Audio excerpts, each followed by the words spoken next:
আসসালামু আলাইকুম, নেহা কিচেন চ্যানেলে আপনাদের সবাইকে স্বাগতম।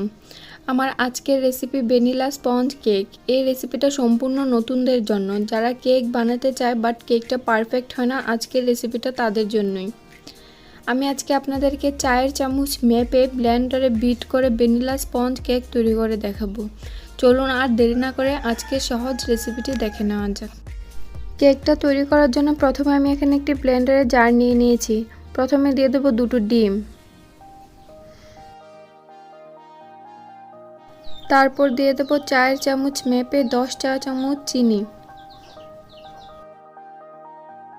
তারপর দিয়ে দিচ্ছি 4 চামচ মেপে 10 চা চামচ তেল। তেলটাকে আমি 4 চামচ মেপে কাপে ঢেলে রেখেছিলাম। এখন দিয়ে দিলাম হালকা পরিমাণে পানি। পানিটা দিয়ে সবগুলো উপকরণ একসাথে 3 মিনিট ধরে ব্লেন্ড করে নেব। ব্লেন্ড করা হয়ে গিয়েছে, দেখুন পুরো সাদা হয়ে গিয়েছে। এখন এটাকে আমি একটি সাইডে রেখে দিলাম। নিয়ে নিচ্ছি ময়দা। এখানে আমি 15 চা চামচ ময়দা নিয়ে নিচ্ছি। ঠিক সেমভাবে এখানে আমি 10 চা চামচ গরুর দুধও নিয়ে নিয়েছি। সবগুলো উপকরণ ভালোভাবে আগে থেকে চেলে রেখেছিলাম। এখন দিয়ে দিচ্ছি 1 চা চামচ ভ্যানিলা এসেন্স, দিয়ে দিচ্ছি 1 চা চামচ বেকিং পাউডার। সবগুলো উপকরণ ভালোভাবে মিশিয়ে নিচ্ছি। এখন যে ব্যাটারটা আমি তৈরি করে রেখেছিলাম, সেই ব্যাটারটা ধীরে ধীরে ময়দার সাথে ভালোভাবে একটি হ্যান্ড উইচ দিয়ে মিশিয়ে নিচ্ছি।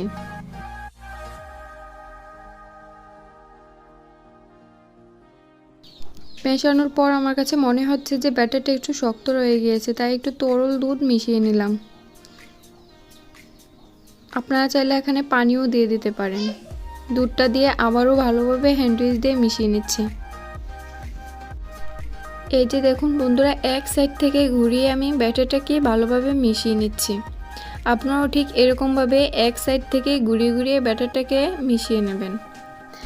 এক সাইড থেকে না ঘোরালে, উল্টো পাল্টেভাবে ঘোরালে কিন্তু কেকটা ফুলতে চাইবে না। তাই বলছি এক সাইড থেকে ঘুরিয়ে ব্যাটারটাকে আলতোভাবে মিশিয়ে নেবেন, তাহলে কেকটা অনেকটাই ফ্লাফি হয়।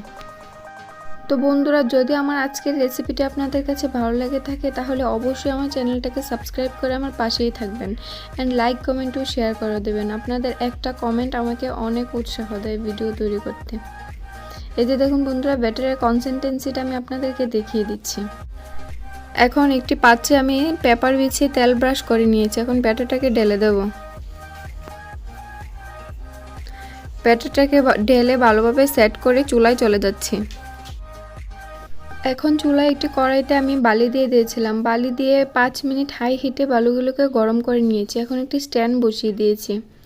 স্ট্যান্ডটা অনেকটাই গরম হয়ে গেছে, তাই ধীরে ধীরে আমি কেকটাকে বসিয়ে দিয়েছি। কেকটাকে বসিয়ে দেওয়ার পর একটি সিলভারের ঢাকনা দিয়ে ঢেকে রেখে দেবো 1 ঘন্টার জন্য। তবে আপনাদের ব্যাটারটা যদি কম হয় তাহলে আপনাদের ক্ষেত্রে সময়টা আরও কম লাগতে পারে, অথবা যদি বেশি হয় অবশ্যই 1 ঘন্টার মধ্যে কেকটা কুক হয়ে যাবে। ঢাকনা দিয়ে ঢেকে রাখার পর উপর থেকে আমি ভারী কাপড় দিয়েও ঢেকে রেখে দেব। তো বন্ধুরা, ফিরে এলাম 1 ঘন্টা পর। এই যে দেখুন কেকটা মাশাআল্লাহ অনেকটাই সুন্দর হয়েছে। এখন একটি টুথপিক দিয়ে চেক করে নিচ্ছি। টুথপিকটা পুরোপুরি ফ্রেশ আসছে, তার মানে কেকটা ভালোভাবে কুক হয়ে গিয়েছে। এখন চুলা থেকে নামিয়ে ঠান্ডা করে নিচ্ছি। তো বন্ধুরা দেখুন, তৈরি হয়ে গেল আমার আজকের ভ্যানিলা স্পঞ্জ কেক। এই কেকটা খুবই সহজ। যারা নতুন তারা অবশ্যই আমার আজকের রেসিপিটি ফলো করে বাসায় একবার ট্রাই করে দেখবেন অ্যান্ড লাইক কমেন্ট ও শেয়ার করে দেবেন। আমার আজকের রেসিপি যদি আপনাদের কাছে ভালো লেগে থাকে তাহলে অবশ্যই আমার চ্যানেলটাকে সাবস্ক্রাইব করে আমার পাশেই থাকবেন। তো বন্ধুরা, আজকে এ পর্যন্তই। আমি আবারও আসবো নতুন আরেকটি রেসিপি নিয়ে। ততক্ষণে সবাই ভালো থাকবেন, সুস্থ থাকবেন। আল্লাহ হাফেজ।